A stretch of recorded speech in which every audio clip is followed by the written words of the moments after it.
What's up, you guys? Nicola Maserati here. Welcome back to the channel. So as you can see, I'm back in the studio again. So I'm super excited to be here. Like I said in the last video where I was in the studio, my buddy Billy put this whole studio together, and he's letting me use it to film for you guys. So yeah, super excited. He's actually my guest here as well. So let's welcome Billy Tait. What's up, Billy? Hey, what's going on, Nick? How are you today? Doing good. How are you doing? Yeah, good to see you. Thanks for having me on the show. Yeah, no worries. This is the first interview I've ever done. So Absolutely. I'm super excited. So yeah. It's a good thing. I'm glad to have you here, and it's been an exciting ride so far, and I'm looking forward to what we're going to be able to do. Yeah, absolutely. So one of the things that I notice is in here you have a ton of gear and stuff that's worth, upwards of what? 20, 30, 40, 50, 70, $80,000. I mean, if you were to buy that stuff retail, yeah, absolutely. I think that you could get to those numbers really, really quick. Yeah. But as well, I like to buy things used. Yep. Yeah. So that's saved me a bunch of money in the building of the studio. Yeah. So that's what we're going to be talking about today, guys. We're going to be talking about, this is kind of like a used camera buyer's guide from Billy here, who is the expert at buying camera gear used. So before we get into it, let's run that intro.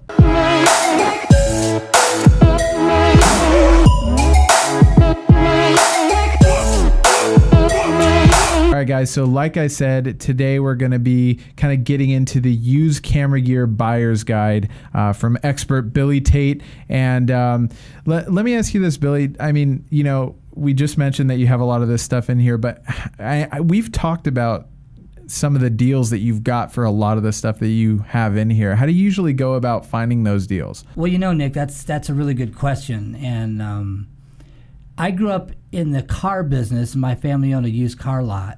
And I was just always taught to buy used things and how to hunt those things. So I took those same principles that I gained in the years growing up during the 80s with my grandfather and applied that to buying used camera equipment.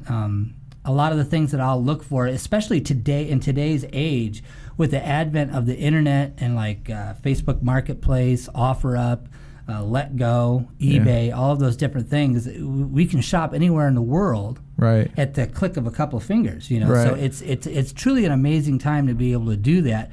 But a lot of the things that I'll do is I'll first make a determination of what I'm looking for. If I'm looking for camera bodies, lenses, accessories go with that, tripods, lighting, all the different things that I'd be looking for, I'll make a list of that.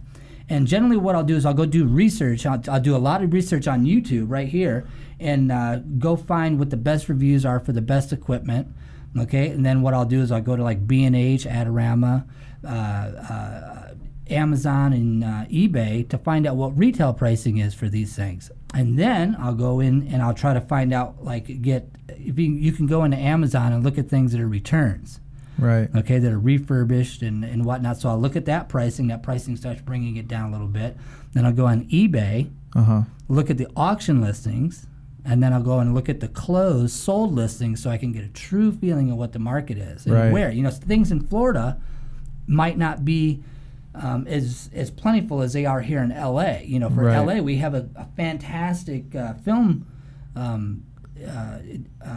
market right here where we can get equipment, so that allows us to have a lot more product, so it drives those prices down. So something would be worth less here than it would be in, say, Miami or someplace like that. So once I get that information, I got a good understanding of what I want, what I should be paying for it, what it goes for retail. I will get on and start scouring Facebook, OfferUp, Let Go for my local area. Okay. Now, one of the great things that I'm able to do is I travel around all over Southern California. So if, let's say I'm going down to San Diego, I'll go ahead and get my search pattern for the area that I want to go. So I'll go 25, 30 miles outside of that, and I'll look for that product. Now, when I'm looking for those products, I generally like to look for ads that are poorly written, bad pictures, stock pictures, bad descriptions, looking for things like camera gear that's listed over in the home appliances. Right. Things like that just don't make any sense. And the reason that is there's a lot of people out there looking for this. So the competition of buyers is fierce. So if I'm looking for something that turns off my competition, that gives me a little bit of leverage, it gives me a little bit more time to get to where I need to be. Right. Another big factor is always have cash on hand. I'm not going to start looking and communicating with anybody on any of this stuff unless I'm ready to go right then and there, because a lot of this stuff, people, they want, it's just like anything with the internet. We all expect immediate response right now. So you need to be ready to go and ready to have that money to pay them right away. So, and another little trick that my grandfather taught me, and you know, some people say, oh, that's dishonest, but you know, it's a human condition, is instead of taking one $100 bill, I'll take a stack of 5s or 10s. And what that does is that looks like a lot more money. So it makes, you know, whenever you see, you know, just like when you had Matchbox cars when we were a kid. Yeah. If you had one that was like the collector edition, all that's great. Yeah. But if you had 10 of the cheap little ones and one of those rugs that's the play area, that's the garage and the roads and all that, you'd much rather have the 10, even though the value were the same. Right. So it's the same thing when you're going to buy things. If you take a stack of money, it just looks a lot better. As far as motivating the seller to do what you need to do. So let me ask you this. So one of the things that I've noticed like that I do when I'm trying to buy used camera gear or something along those lines is it's almost like we come to a price at the time of messaging. So like while we're messaging, you know, we kind of negotiate there, but it sounds like you kind of do it a little different where you wait to negotiate until you meet. So how do you go about doing something like that? Well, that's absolutely true. Here's the thing: especially if I'm looking for a listing that's been posted for more than a week or 2 weeks, and it hasn't, you know, the guy hasn't come off the price on it. But here's the thing: if that thing's been up there for a week or two, he's not getting very much traction. Right. Okay? Because there's going to be someone just like you said, like you, that's going to go ahead and negotiate over the phone. And you know, if it's been sitting there for a week and a guy, you know, gets offered 80% of what, you know, it's worth, he's going to take it. So I'll just let the person know, look, hey, I'm going to be coming down through San Diego today. I'd love to come by and take a look at it. It's exactly what I want. Okay, so you don't talk about price until you are there in front of them. That's absolutely right. And so that is, it sounds like a big part of it is, because I think traditionally we do it all over the app, all over OfferUp or Facebook, is we try to negotiate there, and it's a lot harder. But once you're in front of the person with a stack of cash, now it's a lot harder for them to say no. So that's an awesome tip. I'm going to use that. Absolutely. And here's the thing, you know, once you negotiate the price of what you're going to pay online before you ever meet the product, meet the product or the person, okay, it's a lot tougher to negotiate down, because what happens when you get there and the lens has been dropped, and it's got a little surface scratch on it or a surface dent, or you know, something that's not going to affect what you need for filmmaking and whatnot, but you can still use a lens, but you've already negotiated it really close to retail. It's gonna be like, you've wasted my time. You know, okay, but if you save that information to negotiate with once you get there, okay, you're taking the person's already excited, he's got someone that's interested, he doesn't know what you want to do. He doesn't know, you know, if you're going to pay full retail. He's hopeful. But, you know, generally people know what they have, okay, and they know the condition of what they have. You just need to be savvy enough to be able to pick that out, know what it's going to cost to fix it, or how it's going to affect you in your daily use of that product. So, you know, getting to know that stuff and having that information is very, very crucial in being able to negotiate a good price. So you will kind of play up the thing that's wrong with it, even though it's not going to affect you much, because it'll kind of in their head kind of bring the value down a little bit to make it easier to negotiate. Well, absolutely. That's you know, that's the beautiful thing about buying something that's used, is it has character to it. Okay, so we all know, you know, that you know, things get used. You know, just like all the cameras you see around here, they all got a little scratch here, a little wear. You know, some of the rubbers wore out. It does not affect the image quality that we're getting out of that camera. But you know, photographers and filmmakers are fickle creatures. We're very detail oriented. We really pay attention to the image of things and what that emotional feeling that we get from that, and how it portrays, what it looks like to other people, what it looks like to us.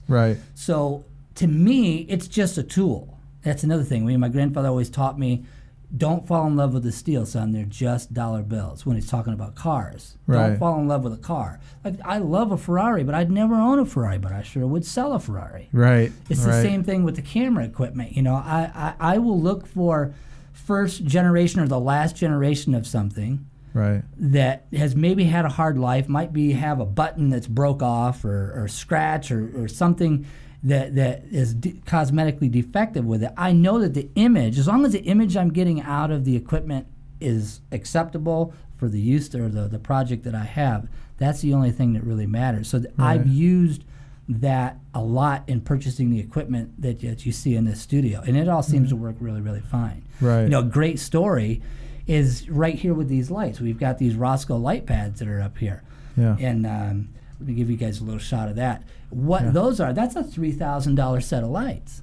Right. Okay, so the way that product came into this studio is I was looking for lights. I was looking at some Aperture H672s. Okay. Some LED panels. And I started going down a rabbit hole, and I saw a YouTube video on these Roscoes, and then I went and looked at the website, and they're like $3,000 for this package that you see here. And I was like, man, I can't really For 3 afford lights. that. Well, it actually comes with 6, the 3 big lights, and then it's got 3 small lights, like the small light that's the accent light down here. Okay. And it comes with a 3x6 and a 3x12 Okay. that you can use to illuminate the inside of the car. Like when you watch Cash Cab, Yeah. how all those lights are up on the top, that's all Roscoe light pads. Oh, wow. Okay, so that's kind of what you're looking at. Anyways, back to the story of how I got those lights. This guy had these on eBay. So I was starting to research. I was like, okay, they're $3,000 new, but I also know that these lights are 7, 8 years old. So I know there's got to be some out there in the used market. Right. So I go ahead and I start looking on eBay, and I find 2 or 3 different sets, and they're running somewhere in the $700 to $500 range, depending on what's missing. Because, you know, when you get these kits, things go missing. You miss some of the connectors, some of the mounts, all that gets missing.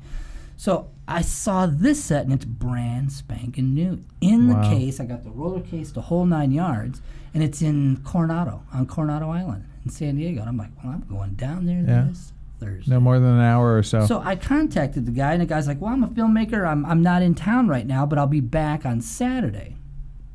So I'm like, okay, well, that'll work. So the guy contacts me on Friday and says, I'm back in town if you want to come by and check it out. It just so happens I needed to go down there to do some stuff, so I was on my way. Oh, wow. So I run down there, and I find these lights. Now, he's got these things on there for $700. And it's at the top of the price range, but I know the kit is complete and it hasn't been beat. Right. So I'm it's not a bad price. It's not a bad price, considering they were $3,000 new. So I get down there, and I take a look, and this guy is just a fantastic guy, and he pulls all the lights out, sets everything up, shows me everything it still works. Still got all all the light stands were still in the plastic, never been taken out of the plastic. Right. So, and he proceeds to tell me the story of how he got these lights. Well, he was doing a shoot for this big hotel chain, doing a commercial, and he had budget. Now, what I mean by when he has budget, that means that the production has a budget to buy equipment, and they consider all equipment like that, well, most of it, as a consumable. So they use it for that one shoot, then it's disposable. Wow.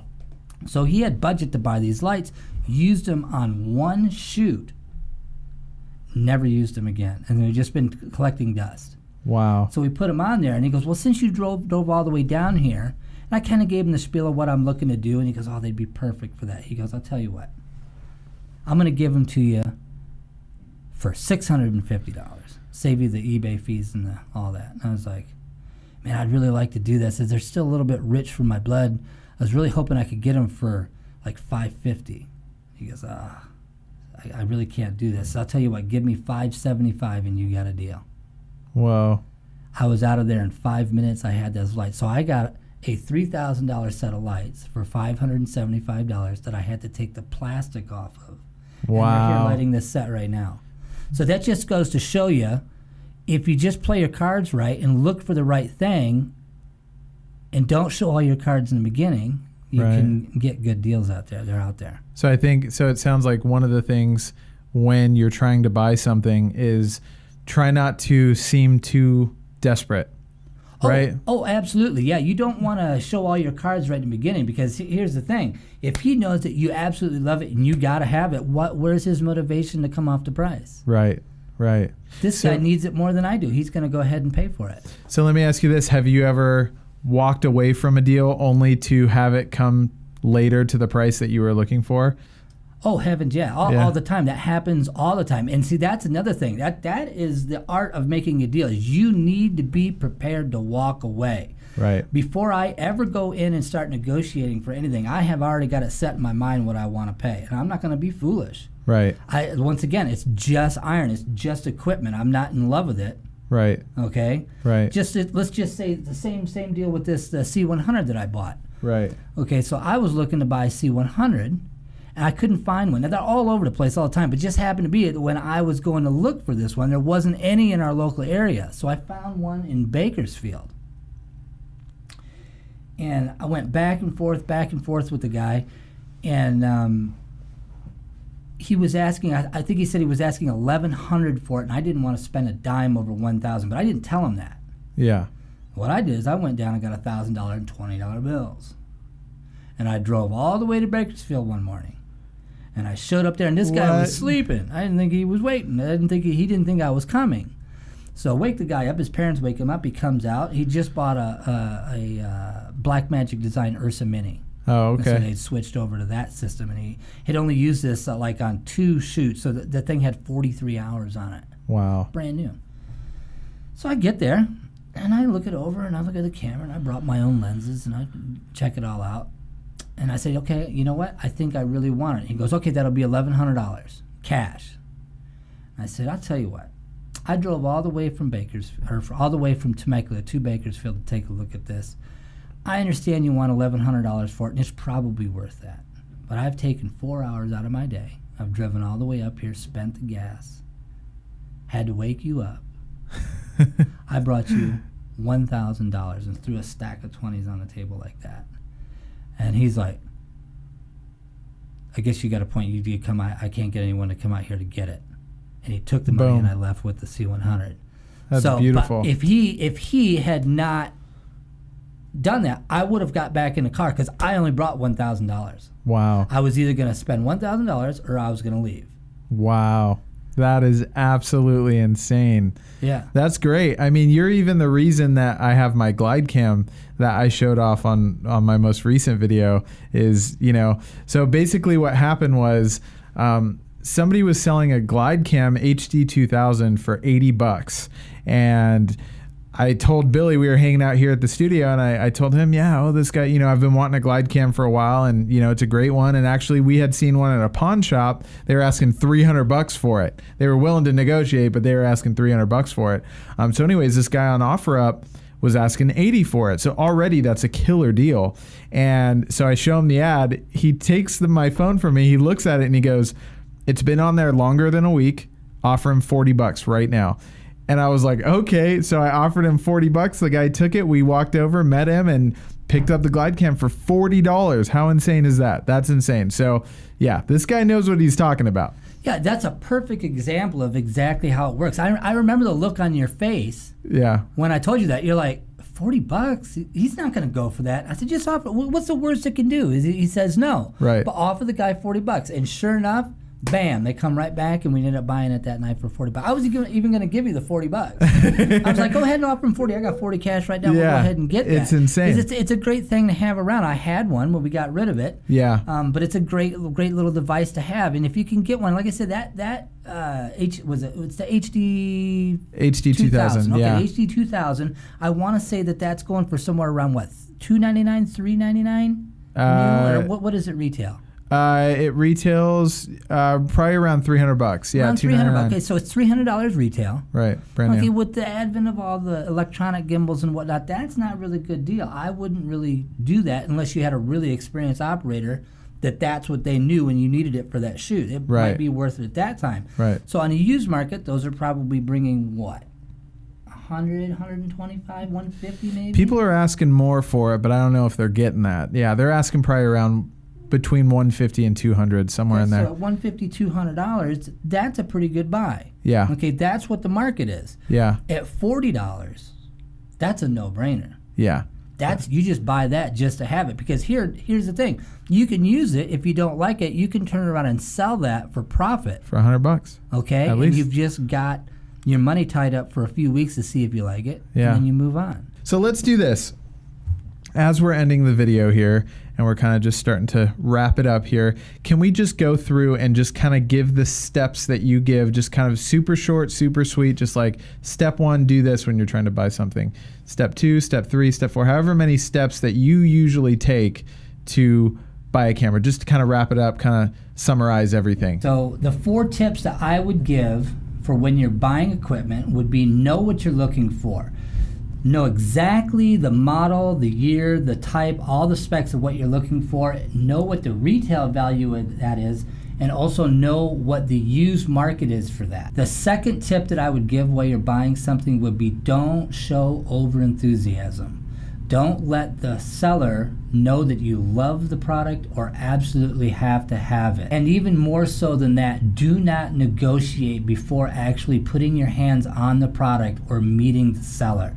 This puts you to an immediate disadvantage if you get there and the product is not what it was advertised to be. You don't have much of a recourse because the seller already has it in your mind that you are there to pay their price and you're wasting their time. Tip 2 leads right into tip 3.